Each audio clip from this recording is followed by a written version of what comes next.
The next episode of The Commercial Break starts now. Oh, yeah, cats and kittens. Welcome back to The Commercial Break. I'm Bryan Green. This is the Hurts to My Mahomes. Kristen Joy of Hoadley. Best to you, Krissy. Best to you, Bryan. Wow, I'm going to get this right one of these days. Her name is Hoadley, not Foadley, in case anybody was wondering. Here on a TCB Infomercial Tuesday with our second Des Bishop coming in to join us. I love me some Des Bishop. I'm so excited. You know, last time Des came in, he said, hey, call me anytime. I'd be happy to come back on the show anytime you guys want me to. And, you know, as I always am. Yeah, I thought about it, but then I'm like, he really didn't mean that. Yeah. He really didn't mean that. My negative Nancy brain always goes to, he's just being nice. He's just being polite. Because a lot of people have said something very nice like that. Call me anytime. Happy to come back on the show. But I'm very nervous to ask them back on. But Des was, I was watching Des' Instagram. He announced that he's doing yet another podcast. I don't know how many podcasts that guy has, but he's doing another podcast called The Bishop Exchange with another comedian from the UK called John Bishop. And so the Bishop not related, even though they look very much alike, and they don't talk alike. John has a much thicker accent. But anyway, the Bishop Exchange now available on any podcast app where you get your podcast. It's really funny. So I told Des, I said, hey, Des, here's a reason to come in. I felt like it was a good reason to throw some bait out there and see if he really meant what he said. And he responded right away. He's like, I'd love to. So he's in Ireland. He'll join us here in a few minutes. But the big news today, a news item today is that the Eagles and the Chiefs will meet themselves in the 355th Super Bowl. And the Eagles celebrating in Philadelphia the only way Philadelphia fans know how, by shooting off guns and running into each other with cars. I mean, it's just insane. Those Eagles fans, those Philly fans, they are no joke. You know, when the Phillies play the Braves, it's always a ruckus time, right? Mm-hmm. Because the Philadelphia fans are fans like no other, and the Braves fans are fans like no other. And what I mean by like no other, we're like the people in LA. We show up at the 7th inning, we leave at the 8th inning. We show up right before the beer sales stop, and we leave right after they do. That's it. That's how long we stay at our Braves games.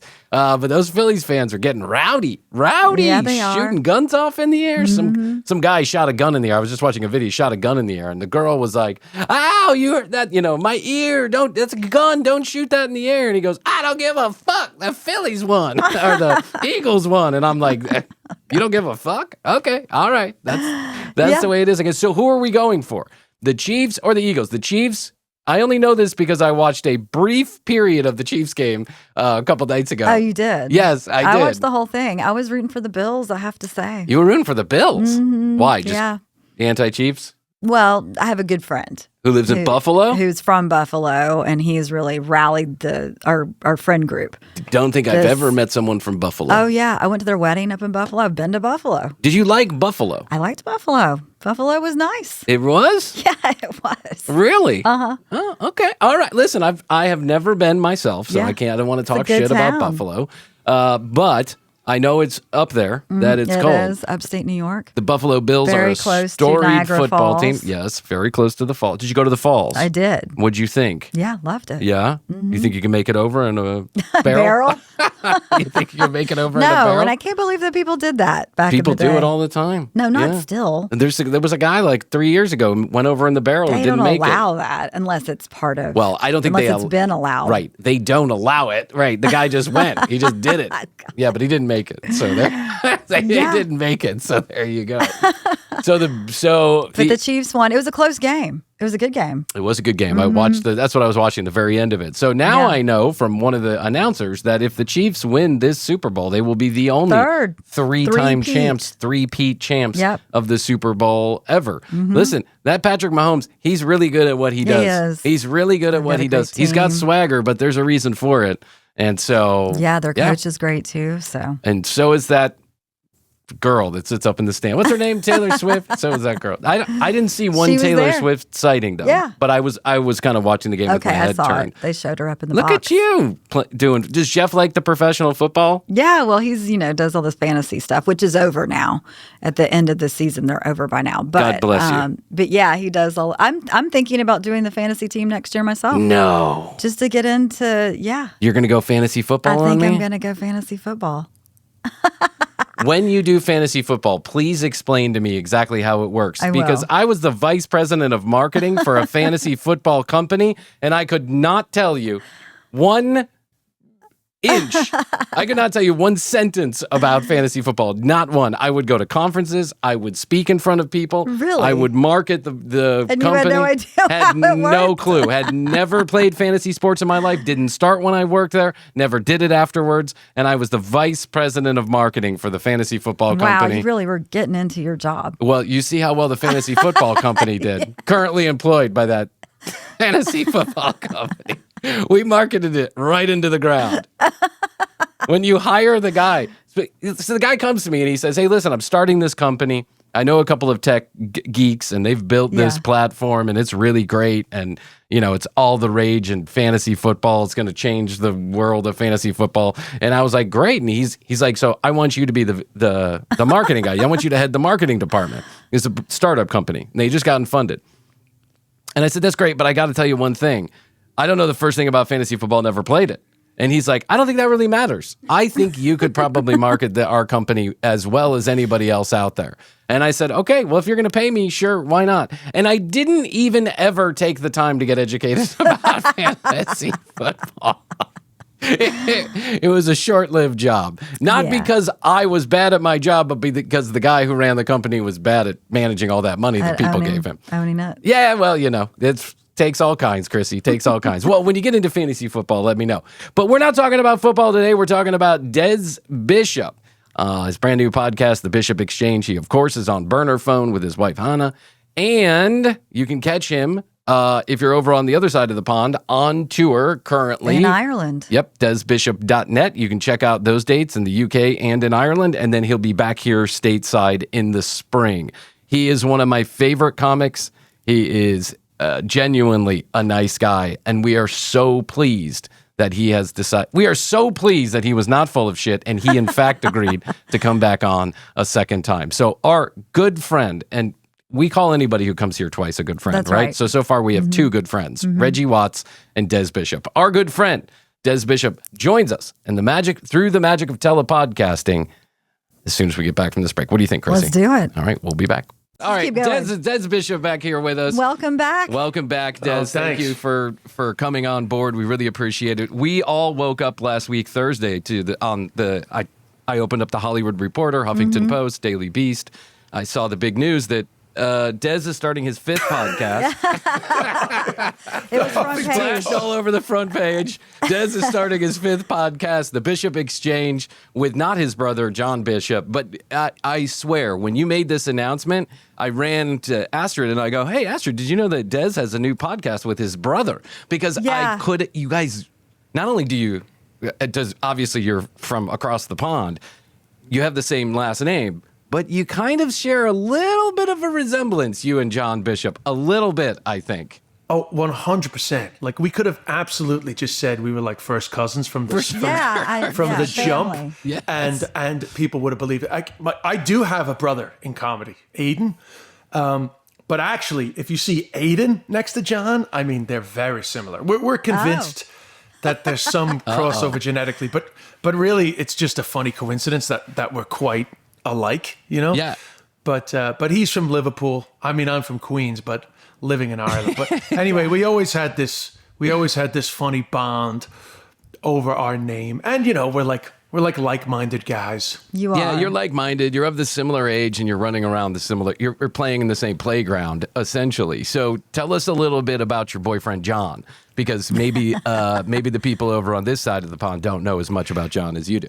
Yeah, so the thing about John Bishop is he's one of the biggest comedians in the UK. And when I say that, I think people don't understand the magnitude of it. He is 100% an arena comic. And, the Wow. UK, small landmass, but, 70 million people, not like a small country. And he's doing these cities all over the UK, and he's doing multiple nights in arenas. I mean, Jesus. He is a comparative guy. I mean, in the 2000s, I guess a comparative guy would be like Chris Rock or Bill Burr of the UK.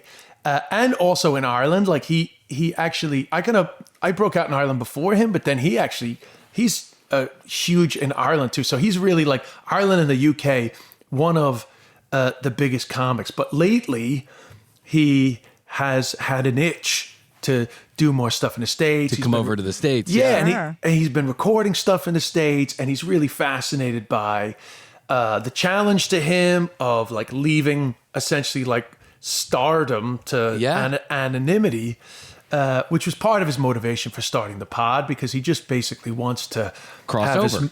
And he wants to have as much stuff out there about who he is, Do you find this is pretty common? Like we were talking to Russell Howard a couple of weeks ago. So, right. Okay. Good buddy of mine also. Oh, you know Russell? He's okay. great. Yeah.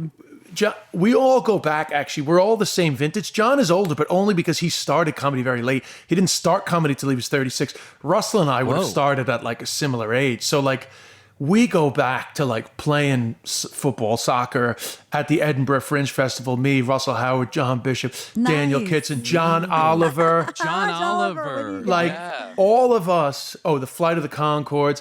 Like Edinburgh 2002, like our football and like tip rugby matches were like John Oliver, Daniel Kitson, John Bishop, me, who else? Other guys you wouldn't know, like Josh Whitcomb and Adam Hills. John. Just like guys that just like became huge. And Russell has been huge in the UK for years. Russell and John are kind of similar in that way, Yeah. So, Russell, we were talking to him. Two things I found was interesting. One is that Russell is such a sensation over in the UK, but he also, I think, he's got some following here too in the US. So when I was doing my homework about Russell, I found a website. The second interesting thing, not only is he trying to kind of plant his flag over here, second interesting thing about Russell is that the UK government, the United Kingdom government, has a website tracking the popularity of comics coming from the UK. Yeah. So if you really, yes, absolutely.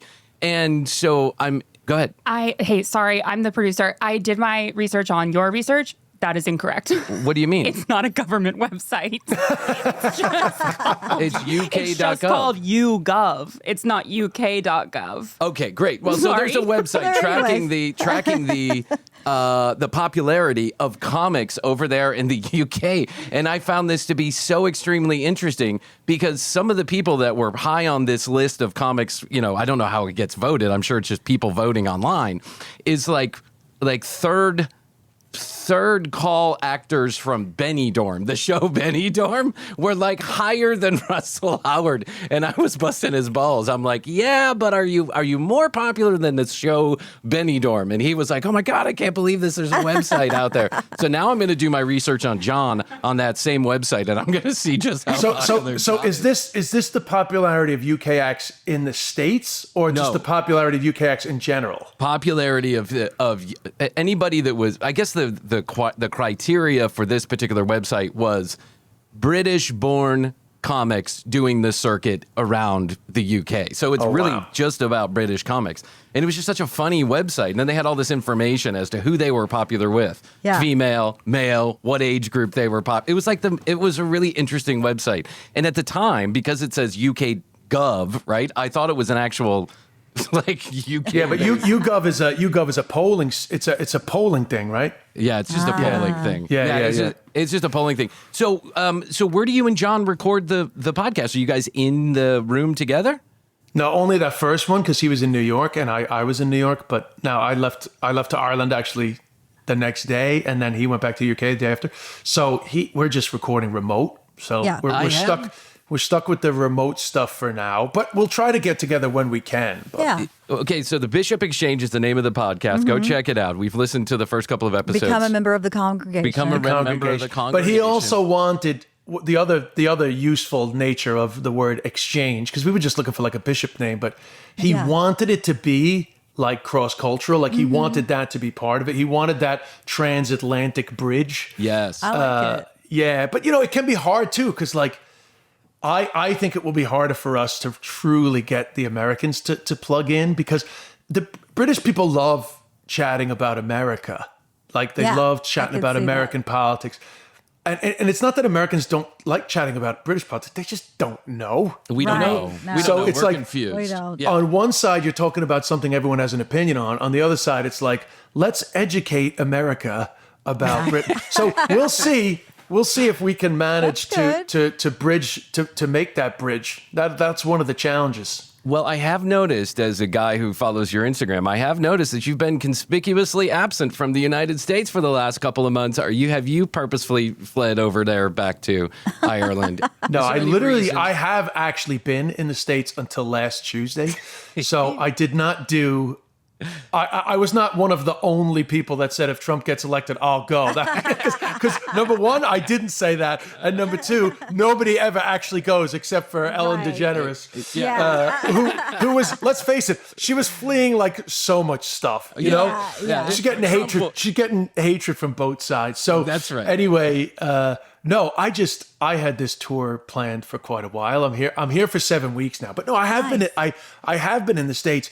I went into a little bit of a glut of posting just because like I was touring, Busy? doing shows on the road, but I just wasn't like recording them, you know? Yeah, it's tough. It's a job in itself. It is a job keep in and up of with it itself. and Do you like constantly- handle your own Instagram? I do. You need a person. Yeah. You need a person. Well, no, it's not so much that it's getting them up on Instagram isn't my problem. The problem is just getting them recorded. And like sometimes I'm proactive. Like I had some shows before Christmas where I was proactive. I got some content. But then after Christmas, literally, I was just being a bit lazy with some of my. What do you guys do for Christmas? I'm fascinated to know this. How do you handle the holidays? Well, hey, number one benefit of having two dead parents is that you don't have any stress about where to go for Christmas. Fair enough. So it's not a thing. The main thing is Hannah's half Italian. Her mother's side is Italian. So they do the Christmas Eve, Yes. the 7 fishes or whatever, which is not actually an Italian thing. It's an Italian-American thing. Yeah. But I What didn't the know fuck any. is the 7 fishes? Oh, you don't know what the I have seven? no I think idea it what might we're even talking be about. like a New York thing. Yeah. Yeah. It's 7 Because fishes? I grew up with all these Italians. 7 and they- types of fish. So 7 different fish on Christmas Eve. Yeah. I think it's 7, right? I think so. Yeah. Yeah, she's Italian. She knows. 7 different fishes on Christmas Eve. You just like go and you have. It's cooked different ways. How do you different- even Yeah. find 7 different types of fish? Well, you got calamari. Come on, there's loads of calamari. fish. Oh, okay. Yes, If we're there's adding in tons squid, of then fish. okay, all right. Yeah, Yeah, shrimp and- squid, octopus, Seafood, basically. seafood. Yeah. Okay, Yes. got it. But anyway, I don't know where. I looked it up. There's no real there's no evidence Yeah. of any history. Yeah. It's kind of it's derivative. And, Yes. But the thing is that the real history, which I think gets forgotten about a bit, that all the ethnic groups in America, they have their own culture, and those cultures are just as valid. Right. So Yes. just because it doesn't actually come from Italy doesn't mean it's not a unique cultural experience. So No, of course not. you're having the unique Irish American Christmas. For example, a lot of people don't know this. Corned beef and cabbage is not a thing in Ireland. No, really? No, it's bacon and cabbage. It's boiled ham and cabbage is the Irish dish. Somehow it became corned beef and cabbage in America. I have no That's idea what they had to work with. why. Yeah. And now that's the thing. I was like, corned beef and cabbage, but like, no. And I have to tell you something else. Irish Americans don't make cabbage as well as Irish people, because I love bacon and cabbage, but corned beef and cabbage is shite.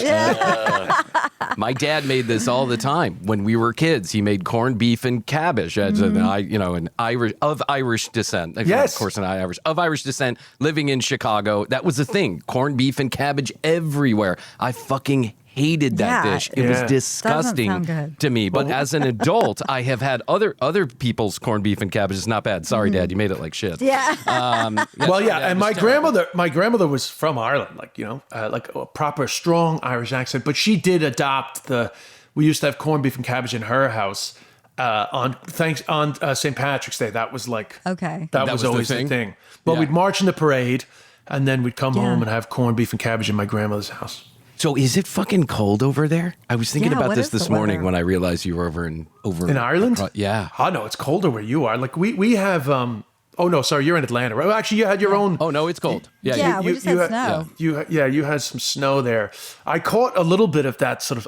I caught the first little cold wave in the South because I was in North Carolina and South Carolina. I was Okay. in Charlotte and Greenville. Yeah. and Both lovely very places. disappointing, like absolutely freezing. Yes.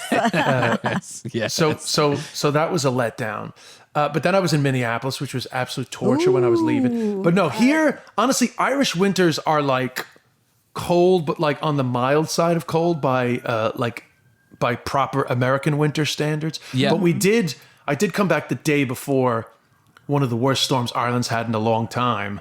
So That's right. I heard on your podcast you were talking about Storm Eowyn, they were calling it. Eowyn. Eowyn. It was a weird E-O. I'd never seen it. E-O-W-A-N. Yeah. E-O-W-A-N. Ewan. Ewan. So when you have this storm, did it snow in Dublin? No snow, just it was basically some parts of Ireland basically experienced a hurricane. But Yeah, yeah. we had a show that night, and then we thought the warning was going to be later. But anyway, in the end, it was a bit hairy. People started leaving at like 10 Yeah. o'clock. I thought, oh, I'm bombing here, but actually, people started getting warnings on their phone. trying to get out now that was there. that was an hour and 15 minutes into the show, so it wasn't an issue, but. I did notice some people walking out, but I just wasn't paying any attention. I was just like, they're probably stressed about the storm. But then when I got off stage, Stephen Mullen, my opener, was like, bro, we got to go, bro. I think we might have to, Hurry. maybe we have to get a hotel because I was driving back to Dublin. But we made it back. But it was a little hairy. I actually hydroplaned a little bit twice, but not crazily, but just like enough that like, you're like, oh. Yeah. But- Yes. Everybody's got that friend who freaks out about the weather, right? The weather, like Krissy's my friend who does that. I'm Astrid's friend who does that. The only time that I've been to Dublin, which is just a beautiful city, the only time that I have been to Dublin was the worst snowstorm they had experienced in decades. Oh, that's and the right. entire city shut down. There was like a Yes. foot of snow. We got the last plane. We were the last plane to land at the airport before the airport got shut Wow. down for 3 days, and we took taxi. We were all standing waiting for these brave taxi drivers who were going to drive us into the city and get us to the hotel.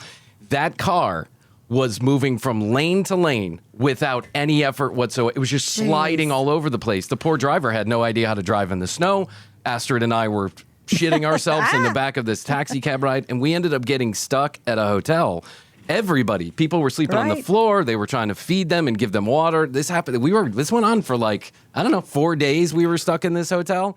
Ireland doesn't get a lot of snow, so actually they don't deal with it well at all. As a dumb American, I just made the assumption when we were flying in and I was seeing all these alerts, I just made the assumption, Yeah. oh, they know what to do with snow. It's No. Ireland. They know. Very rare. They had no idea. I mean, you get dustings but like honestly, all you need here is an inch and like everything shuts down. Oh, Yeah. it's like Atlanta. It's like Atlanta. Yeah, everything shuts No, down. all the way they were talking in the South about the snow coming because I did have to cancel. What am I talking about? I had to cancel a show in Charlotte because of it. I ended up doing the Saturday, but they shut it down. Even though they ended up really not having any snow that night.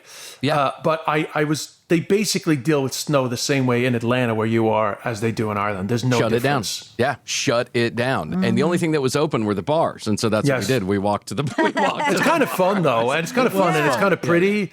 You know, it's a pretty city in the snow, and you know. Yeah. So I on your Instagram, you're going a little viral right now because you have a hot take. Not to say a hot take, it's just a take on Mr. Musk's wave to the crowd at the inauguration. How give me your just a little dissertation on how you feel about Elon Musk in general. Well, I mean, there's something going on with the guy, right? I Because think he's a little loony. He's become like insanely obsessed with like the MAGA agenda. And listen, you like Trump and you like MAGA. I think that's fine, but I agree. He's the only. I don't, by the way. But Well, I mean, he's I don't agree with the politics. I agree that it's your right to Yes. support. No, Trump. I Yeah, know, yeah. but Okay. I was just clarifying that because I got attacked on TikTok. I had like a very like centrist take about just the way the internet works. I wasn't even really taking a position, but I still got attacked. Of course. Yes. For having for not. I actually got attacked for basically like not taking a stand. Anyway, Elon Musk. You've taken a stand. We get it all the time. I get it all the time. You can't win for losing. Yeah. You just can't win. So, but the thing about Elon is he's the only insanely wealthy billionaire, or like high, those high billionaire group that's just like gone all in. A lot of them, obviously, right now they're pandering, they're kowtowing to Trump. Yes, but he's just like made it his whole personality. He's tweeting all day, and there's just something like not quite right. And I'm sorry, but like I can't get behind supporting the AfD in Germany, and I think it's all a bit dangerous and whatever. Agree. Right? I It's agree. all- Yeah. So the rest of the take is that, so all that aside, that I was already like, what's going on with this guy? And just like the misinformation that he puts out, or just like the simplistic whataboutism that's just like so not helping the debate. It's just so indicative of the problem, You're so right. And then he I literally think he was trolling. I think it's not a safe way to troll. I think it's like really a problematic way to troll, because I think he knew what he was doing. And I think he just kind of thought it would be hilarious to sort of like do it in a way where he could try to say that he wasn't. And it was just like, listen, he owns a platform that thrives on this type of conflict, And so for me, it's like, you're one of the smartest guys in the world. You're incredibly wealthy, incredibly successful. Like, it would require the most incredible stupidity to not know that it's just like the one thing that you don't do unless you wanted to.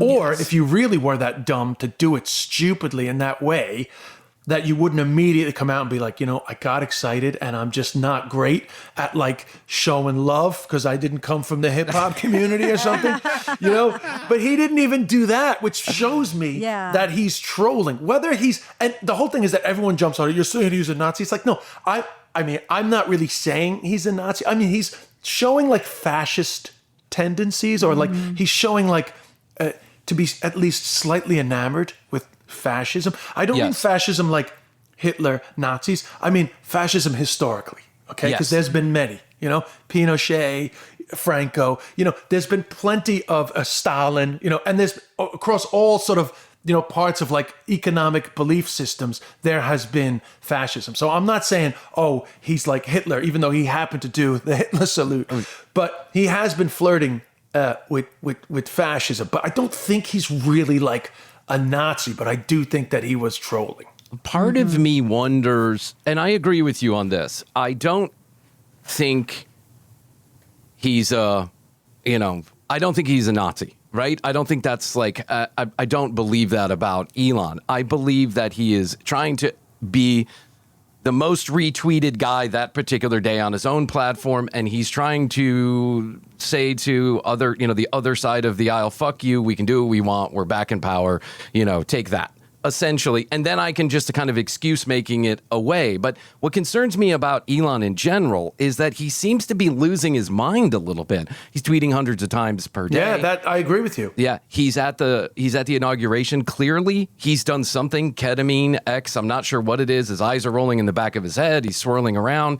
So I think this guy is just kind of deep in his own his own bubble. And there's nothing to pop it. And now he has come into power with this movement that has no intention of checking him whatsoever. And so I worry that he gets more delusional, and the people that follow him or encourage this type of like rabble rousing are then also the people that are in power. So now we're all just kind of losing our minds collectively, and there's no way to decipher truth from fiction because everything is excuse make away, and everything is just really, like you said, whataboutism defeats all common sense. And I am also kind of a centrist, and I feel like this kind of behavior is super dangerous. And I don't know, like I believe in his right to free speech and all that other shit.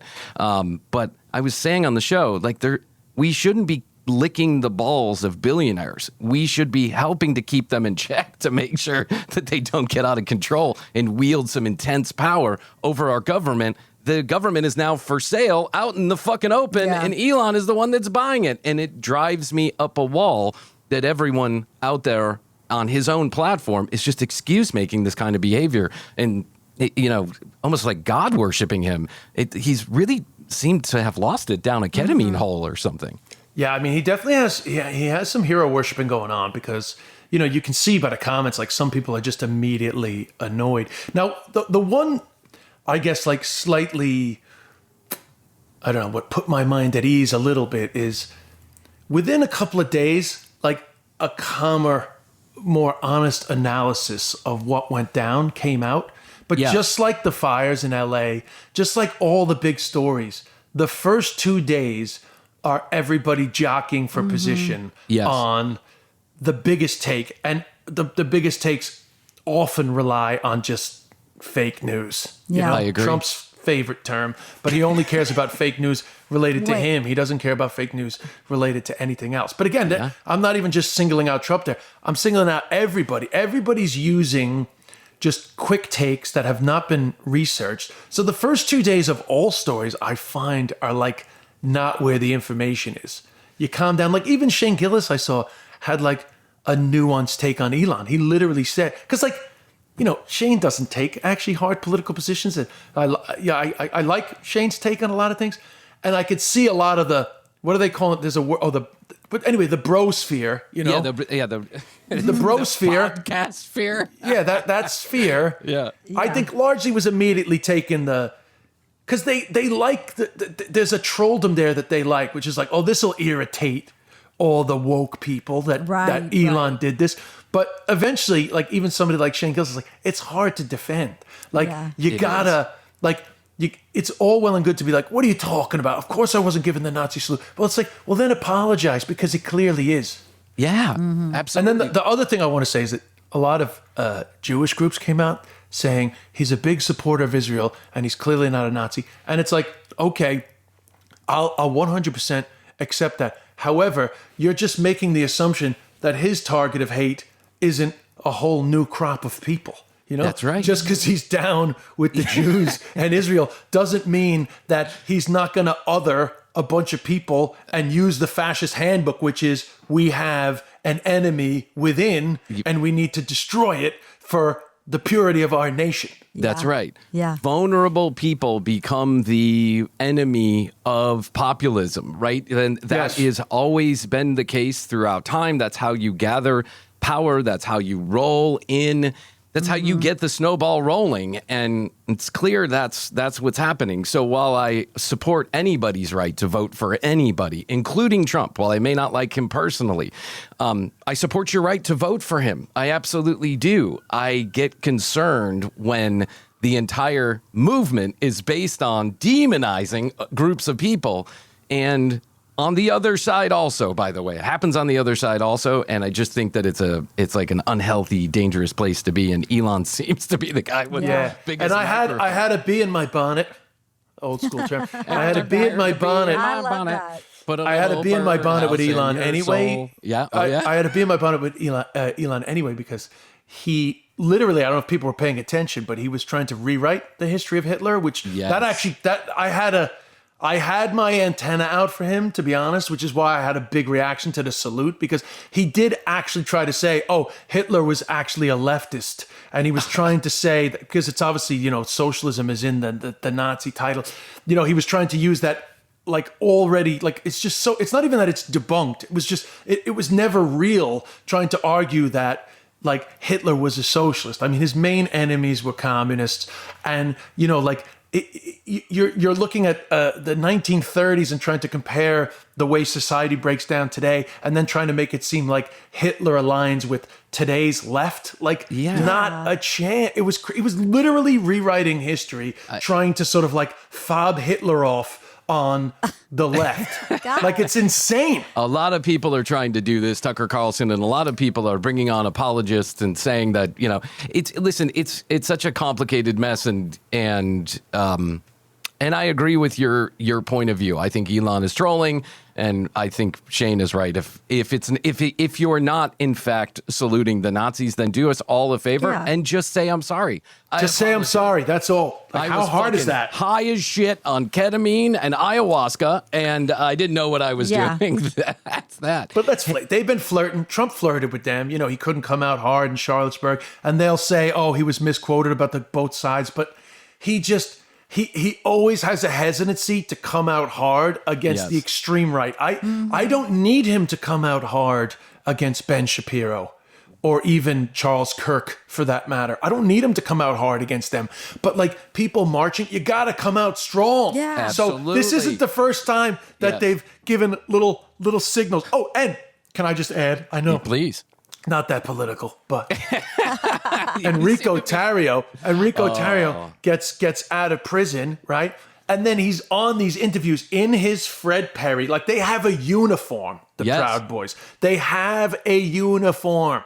And he's in there on his uniform, you know, and you're just like, guys, how can you not see that this is like fascist behavior? Of course it is. Of course it is. And listen, we could go down the line. You know, this is not we typically are not a political podcast, but we say things. I like to say things when I think it just obviously makes sense pragmatically, that you need to check the extremes on both sides of the aisle, and you need to come out and say, like Trump, I'm with you. I wish he would just check them, but he knows that they vote. And that's the thing, is that he is looking to consolidate any vote that he can get anywhere. I said this when Trump was running. Trump will say anything to anybody, any day or time, left or right, liberal or conservative, if he thinks that's going to get him a vote in the moment, because memories are short and people forget, and they're willing to overlook as long as he's talking to you for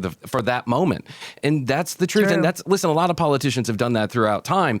But what I think makes this different is that there are a bunch of people around Trump who they're leaning into his worst urges, and that allows him to lean into his worst urges. And now we're kind of in this shit show, and it does look a little fascist to me, for sure. Now, like, we're laying people off because they're black. I mean, like, you know, we have to call in if somebody we think was a DEI hire. Did you hear that one? It's like, it's fucking insane to me what's going on. We can debate the policies about DEI or equal opportunity or all that. We can debate that all day long. But that debate should happen in the halls of Congress or in our city halls or in our own workplaces. There shouldn't be forced, like, fascism, essentially. Like, you have to call your brother or sister out if you think that they've, you know, been promoted because of some policy, so that we can fire them. Are they doing that? Yes, they are. It's got to look that one up. Yeah, this is insane. So, okay, so let's move away from politics just for a second, because I could go on all day long, and I don't want to lean into my worst impulses. So, so let me ask you this: last time we saw you were, if I'm not mistaken, you were in the Hamptons. Yeah, West Hampton, yeah. And a renovation was going on in one of your apartments. Was it going on in your apartment downtown? Yeah, because that's when we talked to Hannah. We talked to Hannah, and then you were like hiding in the Hamptons because you guys were doing a renovation or something. Is that right? Well, that was probably some excuse we had for just being in the Hamptons. We haven't done any renovation. Oh, maybe it was a renovation next door. Maybe it was a something. renovation next door. It was like the downtown apartment. Maybe Hannah was saying, we're supposed to. Guys. We're supposed to do a renovation, but we're procrastinating. But there was probably a reason. Well, actually, because there's always, the building's old, so there's always somebody doing work. So she might have been rushing out because it was about to get loud. She was very lovely, actually. No. But we had just bought the house in West Hampton. That was when I was talking to you. We just got that place, actually. Yeah, Hannah was outside playing or doing tennis. Oh yeah, that's right. She was. So here's my question. So do you have a place in Ireland also? Yeah, I still have the house that I've had since 2005. Oh really? Yeah. So you guys are like mini real estate moguls. Well, what's going on? Well, I had a place in Dublin and a place in New York, and then we met, and Hannah's done all right, so she got a place. So anyway, it sounds bad. Trust me, none of them are fancy. All right. The West Hampton one is a little fancy. Yeah. But okay, let's be honest. Yeah. But that was good for you guys. That was my family always had like a small little house there. So We upgraded it. Yeah, just a little bit. We upgraded. So it seems fancier than it is in terms of we didn't start from zero. You know? Well, Krissy, Enjoy the success. he has 3 houses across 2 continents, and we have yet to be invited to either of them, especially not the West Hampton one, which I hear is... I know why he's not inviting us to the West Hampton. I wouldn't invite me to the West Hamptons either. I keep my shoes on. Do you enjoy the Hamptons? Tell me, do you enjoy the Hamptons? Is it you've lived there since? I mean, you've been there since you were a child. Is it fun times? Is it good times over there? Yeah, so we're in West Hampton, so it's really not like the Hamptons that people have in their head. What's the difference? Well, for those who don't know.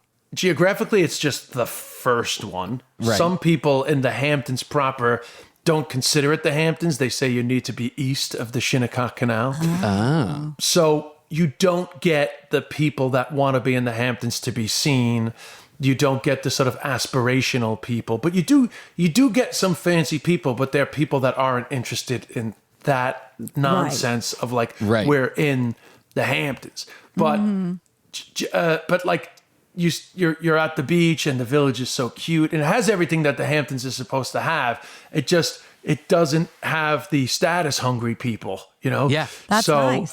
So it's quite nice. By the way, it's also quite a bit cheaper than that part of the Hamptons. So I do want to point out that I'm not just saying it as if to make it seem like we're not fancy. Like it's really not the same. You know, Dez's next door neighbor is not Howard Stern. We're just making that clear right now. No. Howard is not on that side of the Howard's island. east. Yeah. However, Eli Manning is on our side of the canal. He doesn't live exactly near us, and Anderson Cooper is on our side of the canal. Oh, look at Anderson. And Susan Lucci is in my village. Oh, I like Susan Lucci. I know. She's Yeah. right down there. Do you Gen X people love Susan Lucci. You know? Exactly. In fact, the dressing room in the West Hampton Beach Performing Arts Center is called the Susan Lucci Room. No it way. is. I love that. Yeah, Look at that. Yeah, and my mother was a big All My Children watcher. Of course. Yeah, that's right. So- She was on that show forever. Oh, and she didn't win for forever. And that Forever. was a big Right, that was the deal. whole thing about Susan Lucci. Yeah. She never won a daytime Emmy for anything, I think did she she? ended up finally. Which is They gave her, like- ridiculous. Yeah. Erica Kane, great Erica character. Kane. Great Yes, character. Yes. Yes, my Yeah. stories. I gotta watch my stories. My grandmother used to say that too. We used My to have stories. this lady that worked at the radio station where we worked at, and there was a break room. The break room had a TV, and this is an older black woman. She was probably in her 70s. She was like in the accounting department, and like clockwork, Oh, she yeah. would sit down at noon or 11 or whatever it was, and if you went up there into the break room, you would see her watching Her stories. her stories, and she would say, "Don't turn my stories. I'm watching my stories." I always thought that was so cute. What do you watch when you're on the road? Go ahead. It's so funny that you asked me that because I was about to answer that question without you asking. That's crazy. I have a reason though. Were you going to say, what do I watch when I'm on the road? Yeah. Well, I'm obsessed with Severance right now. Oh, Severance. I know. I thank you. rewatched the whole first season. Yeah, but just the so I thing could is be that ready for the I was triggered because you said, and she was in the break room, and my the break Yes. immediate thought wasn't about like a break room at Yes. work. It was the torture chamber. in Severance. Yeah, which they've now changed. Don't no spoilers. Okay. I won't say a word about the new season, but I have to tell you this. So we are on the Odyssey Network. That's Yeah. our podcast network. So is the Severance Podcast, which is really good, the too. companion podcast. So I got a chance to do some reads, and for the Severance podcast, the Severance is such a good fucking show. It's so well crafted. It really If you is. haven't started season 2, there's only 2 episodes. You will not be disappointed.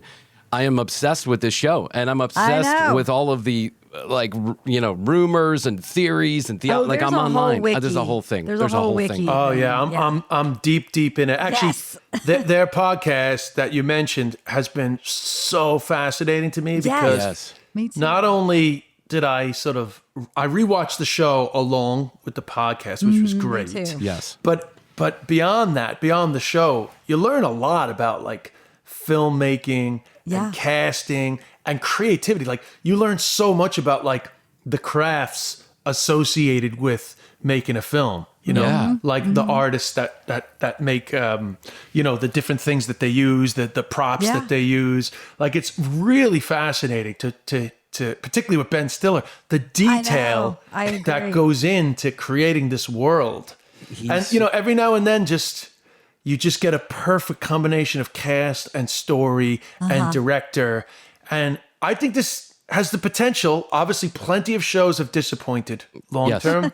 Agreed. But currently, it has the potential to go down as one of the great shows of all time, in my opinion. Fascinating. It's so fascinating. If the first 2 episodes There's of so many season parts. 2 So are, many moving there's so parts. many moving parts, but they are so beautifully crafted Yeah. and acted, and I'm not going to talk about it because you haven't watched it yet, but it is just such a great show, and I think it deserves all of the part that. I've watched everything, by the way. I meant for the listener. The spoilers were for the listener. All right, I won't spoil for I've the watched listener, the latest episode twice already. I know, right? No, I watched them all twice. I just now, finished both it of this them. morning. I just finished the second episode this morning. I'm just in love with that show. The part that's a little bit disappointing to me is that, Severance is getting a big marketing push right now. Yes. But because of kind of the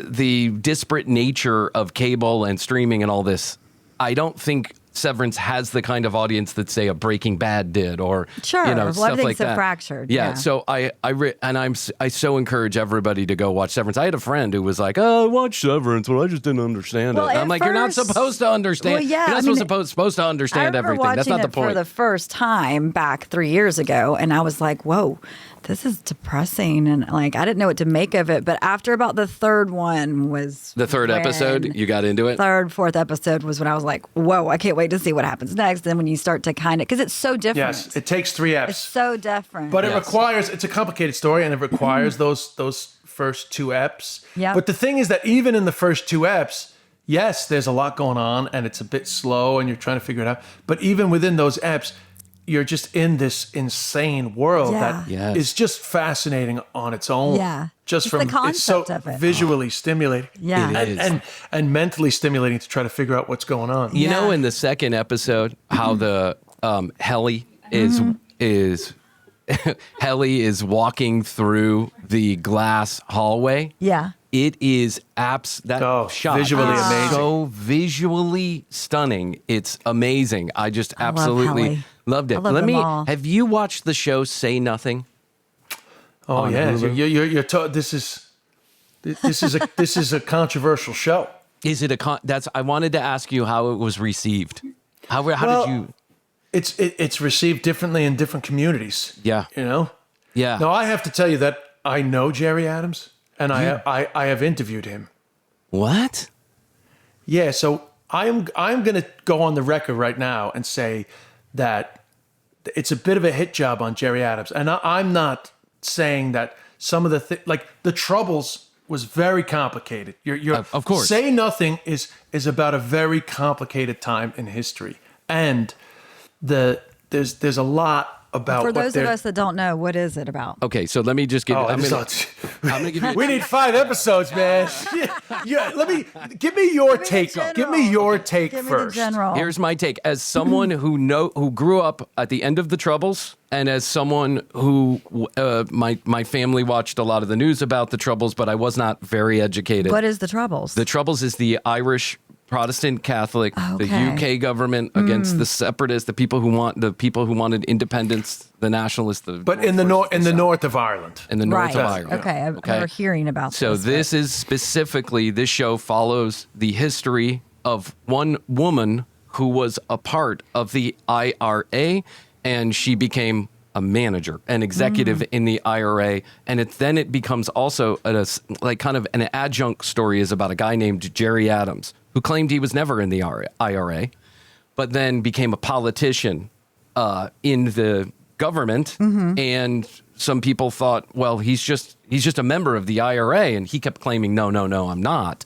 But apparently, or according to this movie, it makes Jerry seem as if he was directing a lot of violence during these Troubles, that he was a Okay. part of it, that he was directing it, that he had his hand in it, that he, and I'm just like, we could take 5 hours to explain this, but let me explain one important part.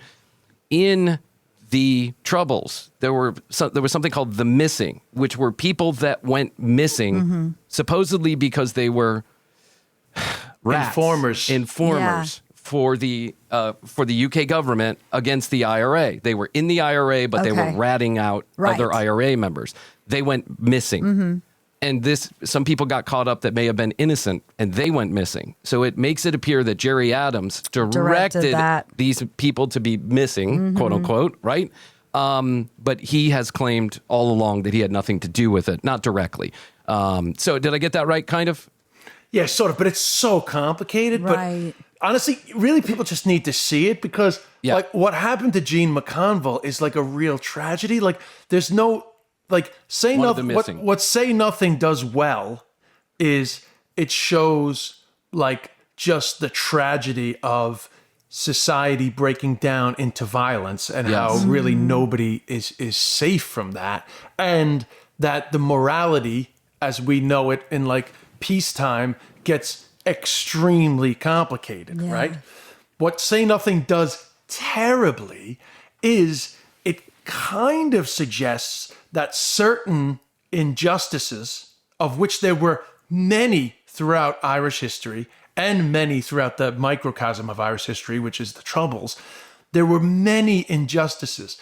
And in the end, like, why does one injustice get more attention than another unless there's a political motivation behind it, which is, in my opinion, is dangerous, because if you know the history, it's better to watch. So I'll just give this of like take for the end of it. If you know the history, right? Ending the Troubles was very complicated, and it took a lot of political will to get the peace process over the line, to sign the Good Friday Agreement in 1998, right? Yes. And part of that Good Friday Agreement was the sense of that we all have to accept that there has been horrible things that have happened throughout the process, and we need to try to find a way forward. And then when they took the case against Jerry Adams over the Gene McConville and the missing, because of the Boston tapes, which is its own controversy in itself, but without even getting into the recordings, the fact that they decided to go after him for that specifically was so dangerous, because it's like, oh, so how come we're not relitigating almost all of the past except for this one thing? And this guy happens to be the guy that's the head of Sinn Féin, and they're getting powerful in the Republic of Ireland, because at that time Sinn Féin was really starting to get powerful in the South as well as in the North. You know, like, why is it just we go after him? And again, I know Jerry Adams, but I am no great defender. I've never understood why he keeps denying that he's in the IRA. I think it's really just a fuck you, I'm never going to admit it now.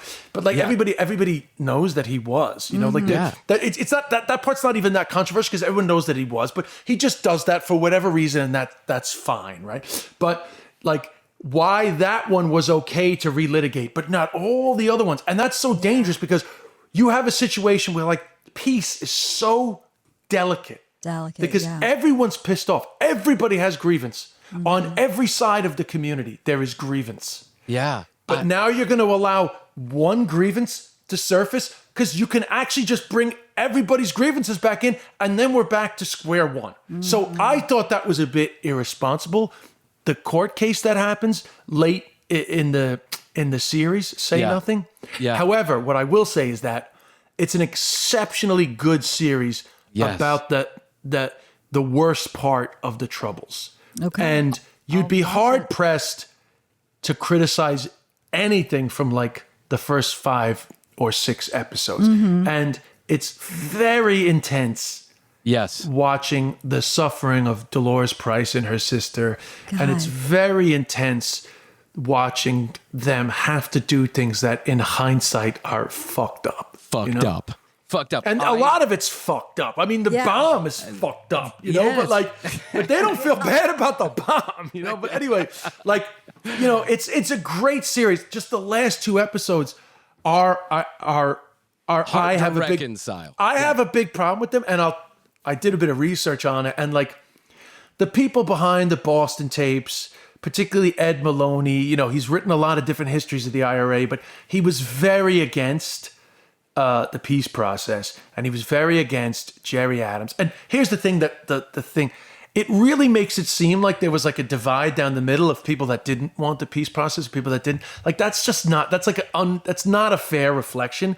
It doesn't even mention Martin McGuinness, who's Jerry Adams' partner in all this, who's like, he was like officially the leader of the Derry Brigade of the IRA. He wasn't hiding that he was the leader of the IRA. He's not even mentioned in the whole thing. So it's not even like good history, because to really go at Jerry Adams, and a lot of people don't like Jerry Adams. I'm sure there was a lot of people that were delighted with the way that Jerry Adams was tarnished there. But like, they go after Jerry Adams. They don't even mention Martin McGuinness as also part of the peace process part. Not the Gene McConville part, but the peace process part. Like, Martin McGuinness is like front and center on all that. So the last two episodes, the last two episodes are like a little bit agenda driven, but honestly, the first 6, I would say, is one of the better shows about. I thought it was some of the best television that I have watched in a long time. So well acted, beautifully scripted, terribly stressful to watch, but intense, dramatic, interesting. And as they make it pretty clear. This is a dramatization of things that really happened. That Jerry Adams has never admitted being in the IRA. They say that clear, but that's a little bit of a scapegoat. And I understand what you're saying. That kind of gives them some creative liberties, but it also puts in the mind of the watcher that Jerry Adams is guilty as shit, right? And so but I mean, Jerry Adams is guilty as shit in the sense that like we all like because this is the problem, because the series kind of like slowly goes into this like unsolved mystery type series, right? Yes. But like, that's not what's happening. No. In the North. Yeah. The truth is that the North is about like truth and reconciliation. It's not about unsolved crimes, you know? Right. So like it becomes a series about like an unsolved mystery. And I don't disagree with you. In real it's a terms, story vehicle. That's not what's going on, because everybody knows that Jerry Adams denies being in the IRA. When they say that he's denying being in the IRA, it makes it seem like he's saying he wasn't involved in this shit. Like, we all know he was involved in this shit. Yeah. Like, we know. But I agree with you. Like, the peace process is hard, and so at some point you have to put a pin in it and say, okay, we're going to do our best to move forward. It's the same thing that happens in any war and any conflict. Is at some point, in conflicts in your relationship with your wife or your husband, at some point you have to say, okay, we did each other dirty on this one. Right. We said some shitty things to each other. Let's kiss and make up. And can you give me a hand job? I mean, listen, that's the way that it all works. But it's a horrible 30 years for nothing. That's actually it's an interesting sort of loop back to what we were talking about before, is that like people take for granted like civil society holding, like people in, like Ireland, even the north of Ireland, like Ireland's had quite a violent history, but like in the 1950s in the north, there was sectarianism, like there was bad shit being done to Catholics, like it wasn't an equal society. But even amidst like the fight for civil rights that actually was the precursor to the Troubles, nobody could have imagined that this would lead to 30 years of violence, like 30 years of instability, of people being moved out of their houses. And like, nobody could have imagined that. And nobody could imagine that still to this day, the city is divided. Like, there's literally a peace wall. And that's what I think sometimes when people are just so haphazard with antagonistic language, and then our leaders are haphazard with antagonistic language, it's like, it can break down. It's not as solid as you think it is. Exactly. Yeah. So you got to be careful. Yeah, it just takes a spark, right? It takes one spark. The snowball gets rolling downhill, and that can come from people need to be careful with their words and certainly with their actions, especially when they have a platform. And I think this conversation has. What surprised me? This conversation has been a lot more interesting than I anticipated.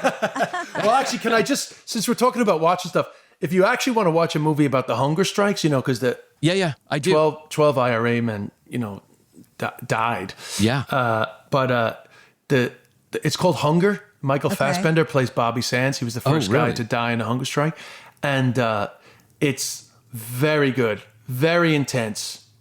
It's Hunger. Yeah, just one word, hunger. Hunger, and I'm gonna watch it, but it's very intense, though. Okay, I'm ready for it. This is not like, honey, you want to watch something fun? Yeah, I mean, this is a movie. Yeah. This is a movie about a man starving himself to death in similarly gory detail as they did with Dolores Price. Yeah, that Okay. Dolores Price, those 3 episodes were highly intense. It's her and her sister. They go to jail and they go on a hunger strike for their civil rights. And it is, some of those scenes are some of the most I'm sure. intense watching.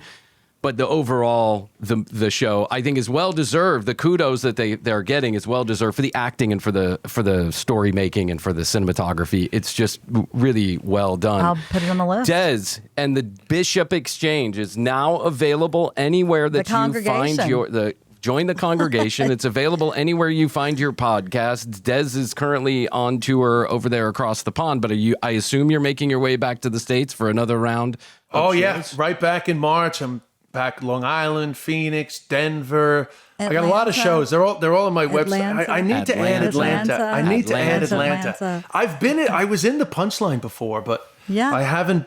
No, I actually didn't sell a lot of tickets, but I feel like I would do better now. So I have to get back there. Yes, Des, please. if you come to Atlanta, we will We help have you to. sell those tickets. Yes, we Oh, will. great! And we can go live. We can be in the studio together. Oh, that would be awesome. Yes. that would be better. So there's a new club here called the Helium Comedy Club. right. Oh yeah, that's a chain. Yeah. Oh, it's a chain. But Okay, they're good. Yeah, and so they've got some good names Alpharetta? in Yeah. north of the city. There's some good names that have been playing up there. So check it out. You book the show. We'll help you sell All the right. tickets. Actually, I'm promoters. overdue. I've had a lot of people asking me, so that'll probably come soon. I'll let you know. And Yeah, you're please also do. welcome to come back here. I hope sooner rather than later. Des is our second. By the way, you're Yes. only the second guest we have asked to come on twice. Really? Yes, Mm-hmm. True. Reggie Wow. Watts and you and Reggie Watts. Oh my Yes. God. Reggie Watts. Dude, Yeah. We he's love my Reggie. favorite. I don't think a lot of people understand the genius of Reggie Watts. We do. He Yeah. is genius. Last time he came on, the second time he came on, he's like, he had a new girlfriend. So we ended up spending about 48 minutes of the hour we were on talking about love. And to hear Reggie Watts talk about love while he is in love was one of the most fascinating conversations we've had in a very long time. He is a genius. Also, he sent us Kratom.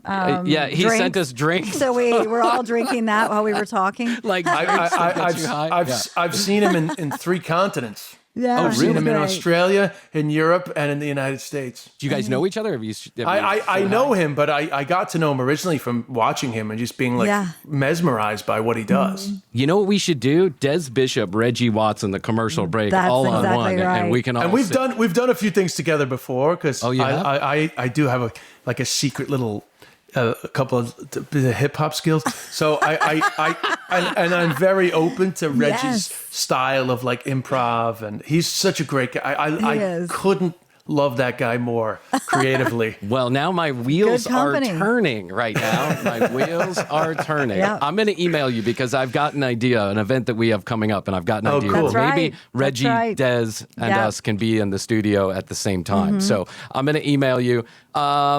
Thanks Des for coming Bishop, on. .com, I think it is. Is it .net? .net. I lost .com. .net. Fuck. I At hate Des when you Bishop lose. on Instagram. Ah, motherfucker.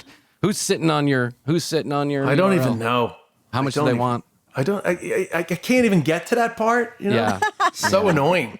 All right, maybe I'll help you find that out. We'll railroad this guy. They're called they're Yeah, whatever. where they just Anyway. buy up Yeah, stuff they just to just have buy up it. stuff just to have it. Okay, DesBishop.net. He's on tour across the pond. He'll be on tour back here in America. Please check out the Bishop Exchange burner phone. Of course, is very popular with the kids, I hear.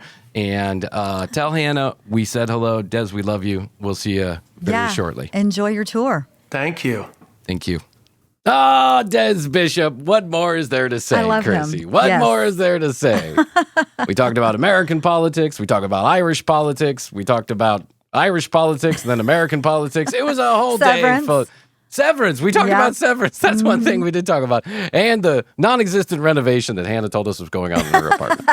There you go. Now we know. Now You've been we outed, know. Hannah. You've been outed. He was a good deflector for her. He was what? He had her back. Oh, on yeah, that. Remember, he did. was like, He was like, yeah, well, you there's know, always there's construction. always We construction mean going to on. renovate, Yeah. but we haven't yet. We But meant to get our story straight before I came on, but I didn't talk to her.